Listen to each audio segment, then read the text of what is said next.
Hey guys, welcome to an all-new bonus round right here on GameTrailers.com. I'm Jeff Keighley, and this month we are counting down to E3 because all our live coverage of E3 is coming on Monday, June 9th, including the press conferences. But today we're going to get into our predictions of what might happen at E3. And joining me, Tina from Kotaku and Jeff from Giant Bomb to talk about what we can expect in just a few weeks at E3. So let's start off with the first press conference that's going to be Microsoft on Monday, June 9th. As some people say, they're going back to the scene of the crime, which was E3 last year with a big price tag they announced last year for Xbox One. A lot of concerns sort of coming out of that period where they revealed Xbox One and then only a few weeks later we're at E3. Tina, what does Microsoft have to do at E3 this year? They've got to have a killer title. I mean, the pickup on the next-gen stuff, or I guess current-gen now, has been pretty slow. So we need to see something new, something fresh to get it exciting. Like Titanfall was good for the time that people were playing it, right? But it's been about a month after people started sort of slowing down on playing that one. So need something to pick up the speed. Yeah, because they had a record number of boxes that sort of are out there now for PS4 and Xbox One. I think they're like 60% ahead of where the previous consoles were. But as Tina said, just not a lot of games right now, Jeff. Yeah, definitely. I think that's got to be the theme for this year for everyone, is they've got to prove that these things have legs and that the games are going to come.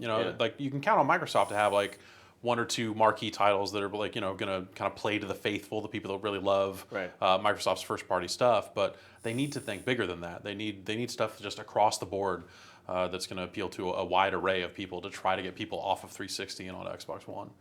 So, Xbox One right now is, trailing PlayStation 4. There's Kinect, which, we still haven't really seen a lot of games that utilize Kinect in a meaningful way. Yes, they can probably, they can show Halo, they can show some other games that they're going to announce in the future, but is that enough? I mean, strategically, what does Microsoft have to do at E3 to sort of win back the audience? I mean, can they win this holiday season? Well, I think the Kinect in terms of like games, I'm not interested in Kinect games. I'm interested in what the Kinect can do for me, using it as a platform that's become my media center. Because often I'm playing on Xbox One because I'm watching Netflix or something or other. So, if we get HBO Go and then the Kinect can help me navigate through that without turning on my controller, then that's something that's useful for me, and I actually enjoy that. Right. So that's sort of what they've been marketing this thing as in the beginning anyway. It's not just the game console. There's TV and there's other applications you can use.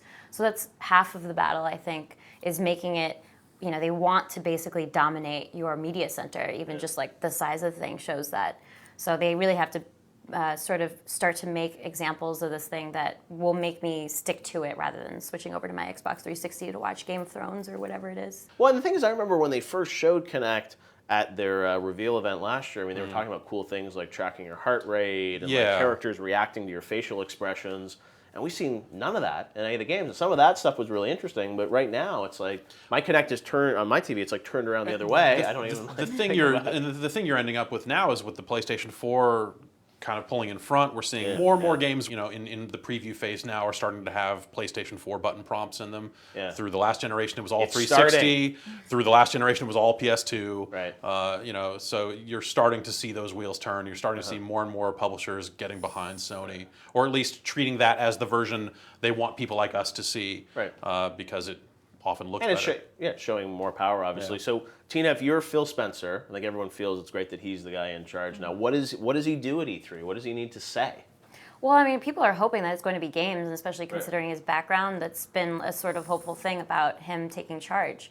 So it's hopefully going to be a bunch of new titles. Right. I'm sure like a Halo would help because it's familiar. It's a brand that people know and sort of trust. Yep. And Halo 4 went well under 343. It's supposed to be 60 frames per second with the new Halo, they're saying. So interesting to see how that works. Because at the end of the day, no matter what they say, right now it's a more expensive console that I think is generally accepted that it's less powerful than the PlayStation 4. So if that's the math, what can they do or say to convince people that this is the system you should buy?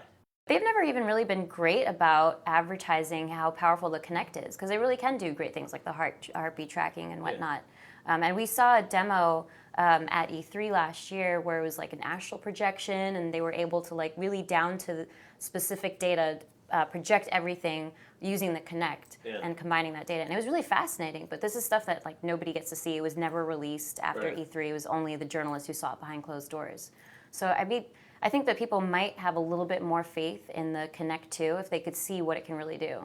And even with Kinect 1, we saw like a lot of developers playing around and figuring out just what this thing can do and how they can integrate it with games and play around just with the technology. Even some of And those that stuff hacks is that people did when fascinating. they managed to get it connected to the PC, like one of Yeah. those puppets and other Yeah. cool Yeah, things there's a people lot were of cool doing. stuff, and you know, some of that stuff is now leading to some of the ID at Xbox games. All right, guys, hold that thought for a second. We're going to be right back here on the bonus round.